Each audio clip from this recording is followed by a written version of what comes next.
Welcome back, ladies and gentlemen. We're here with part two of our premiere episode, and we've got Synderen on the horn. Synderen, my friend, are you coming in loud and clear? Yes, you are, sir. How are you feeling today, buddy? I'm good. Thanks. How Yeah, about well, you? thank you for being here. We know you're a busy man now that full-time employee of Dota Cinema. You're on with myself and Gods. Talk to us a little bit about Dota Cinema, how that whole thing came about, and how that project's been going. Well, at the end of the last year, I decided to stop playing. And then let's see, it was actually I'm not sure if it was before the new year or right after the new year that Suns fan contacted me and he was like, "Let's say we were to hypothetically run a tournament. Would you be interested in casting it? How much would you want for it, etc., etc." And then we just kind of developed on the idea, and I just I figured that the cooperation with him and Neil was actually really great. We could get serious stuff done when we needed to get it done, and we could also have a good laugh. So the work environment in itself is really great. And as far as the whole work has been going so far, I feel like we've done a good job, to be honest. People seem to like what we're doing, so I'm really happy about it. Yeah, it's definitely been a nice change of pace to see a captain's draft tournament. A lot of I at least saw some people in Reddit poking around that might be an interesting idea, and we've certainly seen some versatility in hero picks, which is what's interesting about it. Sometimes you're forced to take heroes you don't normally want to play, and it's makes for an interesting format. Have you guys been satisfied overall with like the viewership and the overall flow of the tournament? Has it exceeded your expectations? Come under par? How's all that worked out? We went into the tournament with a couple of goals that we were hoping to reach that we've already reached quite a while ago. So as far as that goes, that's really great. We've almost doubled the prize pool, which we really weren't sure whether or not was going to happen with this kind of a tournament because you don't really know when you're starting something new like this whether it's going to be backed up or not so much. And it seems like people are really liking the CD format and the teams we got into the tournament as well as the whole organization around it. So it's been really successful so far. And so in that, I would say in all aspects I can think of, it's exceeded the expectations we had from the beginning. So that's why I'm really happy about it. It's been good. Cool. I've really enjoyed the Captain's Draft format. Like it's something just unique, fresh that hasn't been done before. And when you get the best teams in the world playing Captain's Draft, it's pretty freaking sweet because you don't often get to see so many of these heroes in competitive play. As far as like looking towards the future, do you want to stick with the Captain's Draft format? Do you plan on doing other styles of events with Dota Cinema? Like, what are your kind of future goals as a caster with Dota Cinema and just in general? Yeah. So one thing that's really important to us is that we don't, to use Sunsfan's words, basically, we don't want to pigeonhole ourselves. So I feel like this is a really cool event that we've started, but the goal is not that we only deliver, I'm not sure what to call it, different content. Of course, I mean, we want to do something different, but at the same time, we also do not want to only do something. Oh, I can't find the words for it. I'm sure you know what I mean, but I want to say it anyway. We don't want to limit ourselves to do special things. We also want to run regular stuff in a special way. Does that Right. make sense? Yeah. Maybe that's a good way of putting Well, it. So yeah. will we ever get another Harry Potter reading in Danish? Because that was one of my favorite moments with you. We had a long, casting some Chinese tournament, and it was like a 2-hour break. I don't know what happened. I started reading some Harry Potter. You came on and started reading Harry Potter in Danish. You were just a much better orator than myself to begin with, but the fact it was in Danish that's my favorite Synderen moment of all time. That was good fun. Yeah, we should totally do that again. Maybe we should actually devote a stream only to that and see how many viewers we can get. What do you think? It's like Twitch plays Actually, Pokemon. see if Twitch we have reads a Harry fan Potter. backing for that. What do you think? I can imagine like the Twitch plays Pokemon with Twitch reads Harry Potter, and we make it like a whole Twitch chat doing it somehow. Good I luck. don't know. Something Sounds- along the lines of the chat writes a language, and then every Yeah. 1 minute we have to switch to the language that got the most votes, and then we have to read it in that. Oh man. Twitch That- is sitting back watching this show thinking like, oh, these are some good ideas for the next big Twitch stream. That'll be good. What's the next cash cow for them? So, Synderen, what's it like when casting with Sunsfan? Did you have like a rapport with him before you started at Dota Cinema, or was that totally new? We talked about it, of course. He cast, let's see, about 2 years ago. He did casting that I actually remember. I really enjoyed the little bit I saw of it back then. It was very early in the stages of Dota 2, actually. Let's see, 2 years ago. Yeah, it was shortly after TI1, I think. I saw some stuff he did, and I enjoyed it. And then he stopped casting for for some reason, and he was like, "Okay, I really want to come back to casting, but it needs to be the right moment for me." And that moment was when I was available as a co-commentator. So we talked about it. He started casting a little bit on his own to just get to get a bit of practice and get used to it again. And then I gave my criticism and some feedback, and then we did 1 or 2 practice casts together that I felt like were really good from the get-go. So we actually, I feel like we didn't prepare so much as a duo for the event because I felt like just after 1 or 2 casts that we were actually going really well together. So we didn't need too much preparation in that regard. Yeah. It was more for him about coming back and starting to get used to camera control again and the whole casting thing where I've been doing it, on and off for the last year. So it wasn't that. I didn't feel like I needed to get back to it so much. Just after a few games, I feel like I generally catch on again after a break. So I feel like though it's been good. Yeah, not I something don't you know what easily else to say. forget, and I can kind of relate to that. Like you get thrown in a number of times. I get thrown in a cast with someone who I haven't, well, not thrown into, but I'll join a cast with someone who I haven't cast with before. I recently cast like with some like Coddle guy, and even the first time, it's just like, yeah, no problem, easy. I mean, you and I just casted for the first time together, Yeah. not that long ago. But Cattle Guy, you're awesome, by the way. That sounded like a shot fired. No, That was, I got thrown into the deep end. I had to cast with this crazy Coddle Guy. I don't know what that was look, all man, about. he dresses up with a Coddle beard. Like I don't know what. I'm gonna be dressing You up, should start yeah. taking some notes, man. He actually, Oh. like true to his word. Yeah.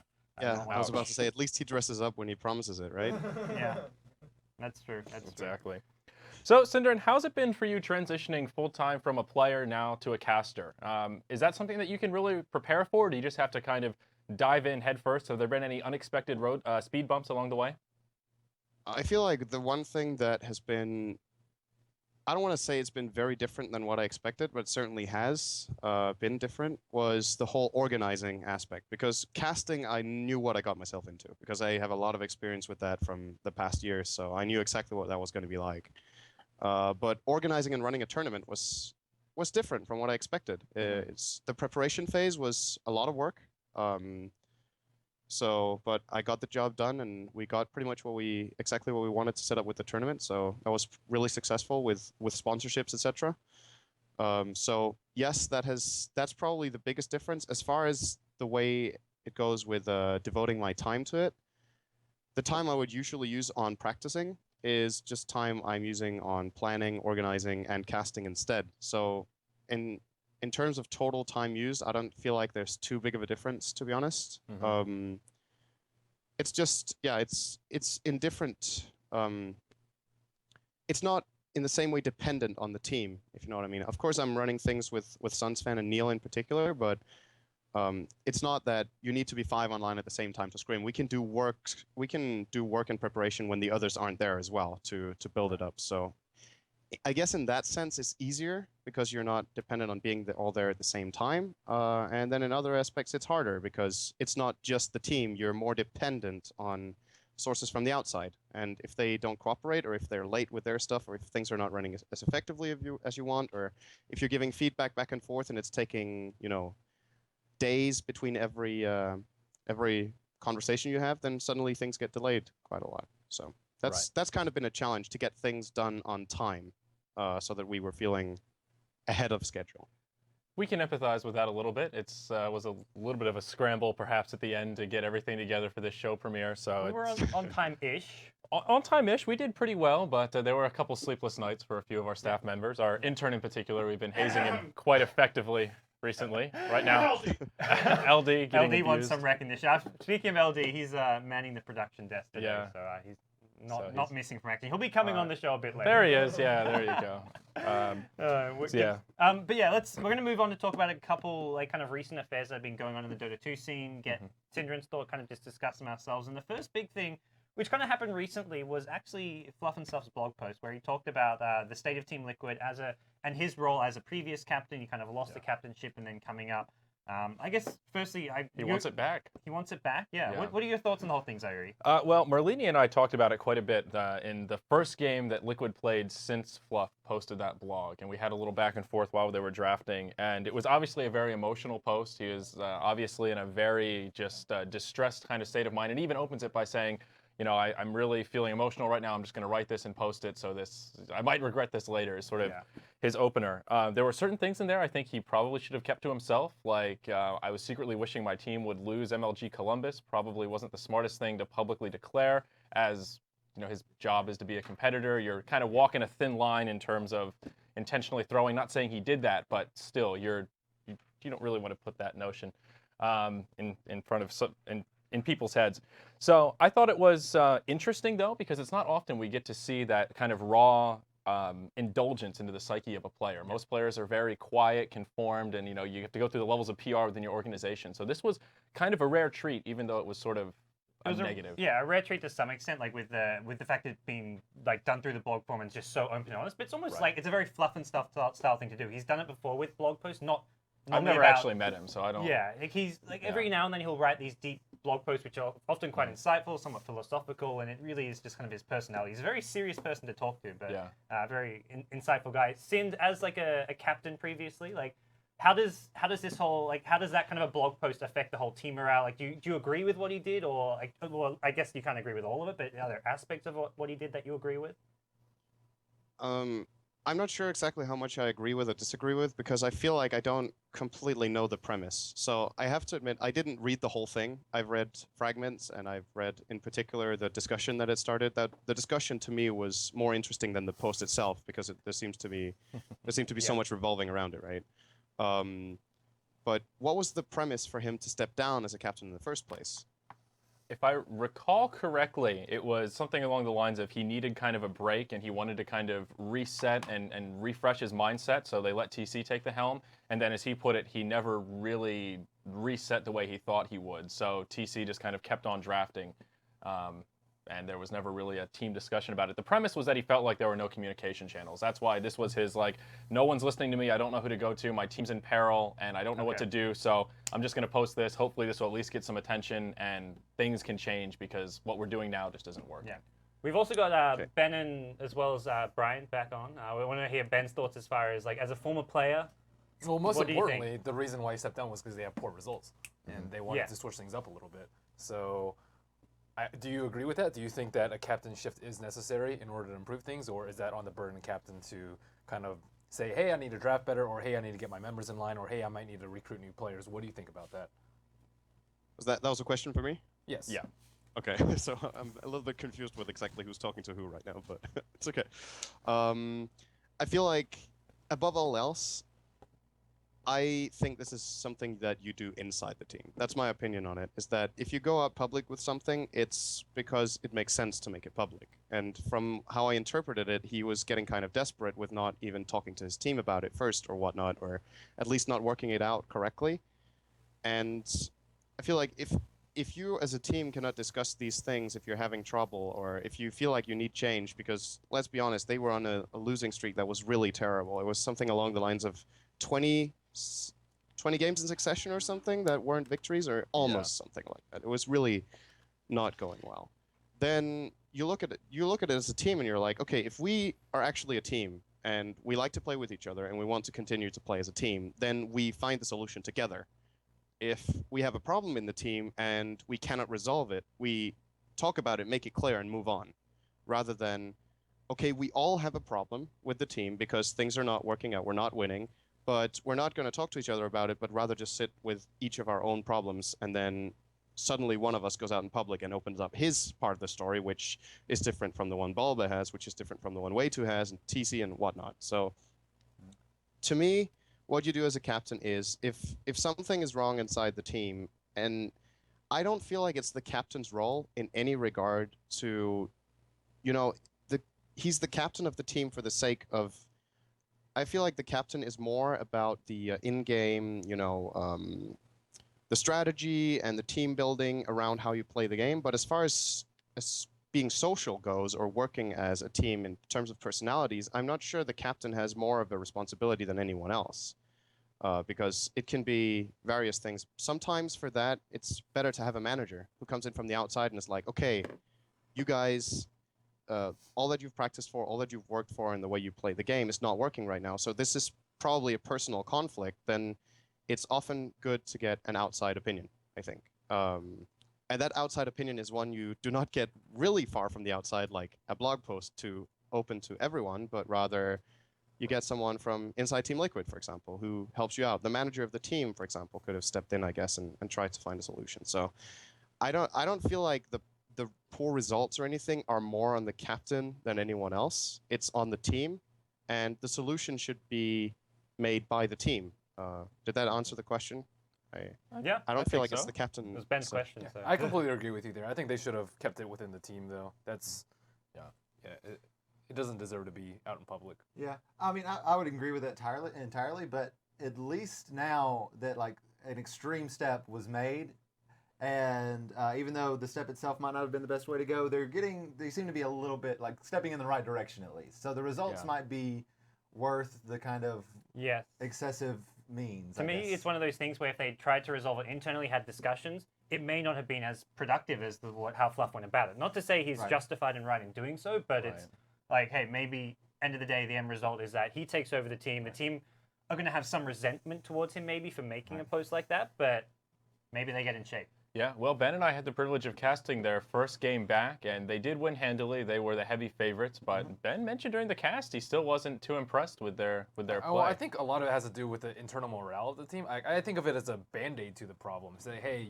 this is a temporary thing, but at the same time, his 4 teammates are going to be like, hey, we don't know if Fluff is satisfied or not. He didn't tell us about it before, or he wasn't clear enough about it before, and he had to make this whole blog spiel about it, and they're going to be denying his conviction and if things are going okay with him, if he says it's okay, they might not believe him. And that's one big thing about a team. You always have to believe and trust in your captain. And I'm not sure if they can do that anymore.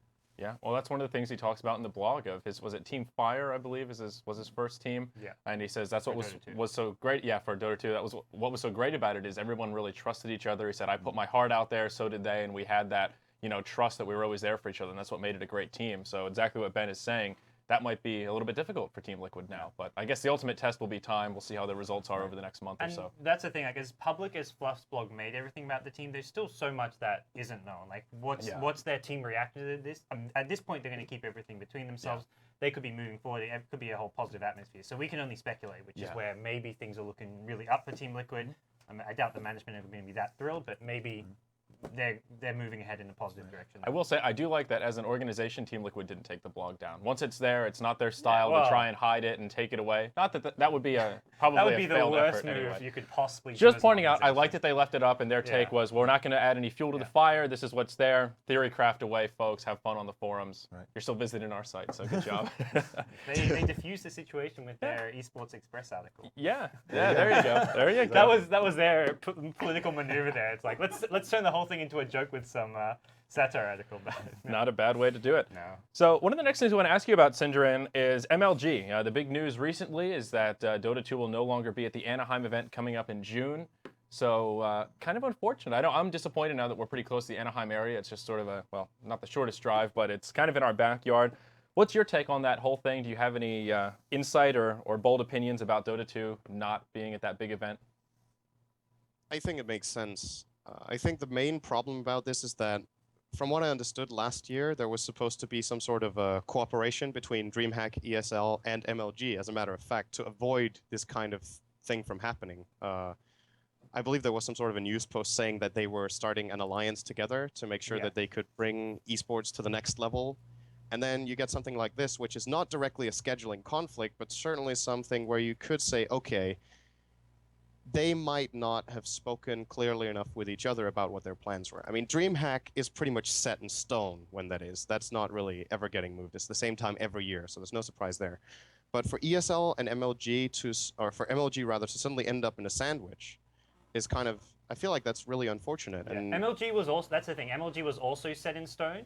The one thing that's not set in stone for them, I guess, is what games are actually going to feature there, which is where it's like, well, we're sandwiched in between Dream League and ESL.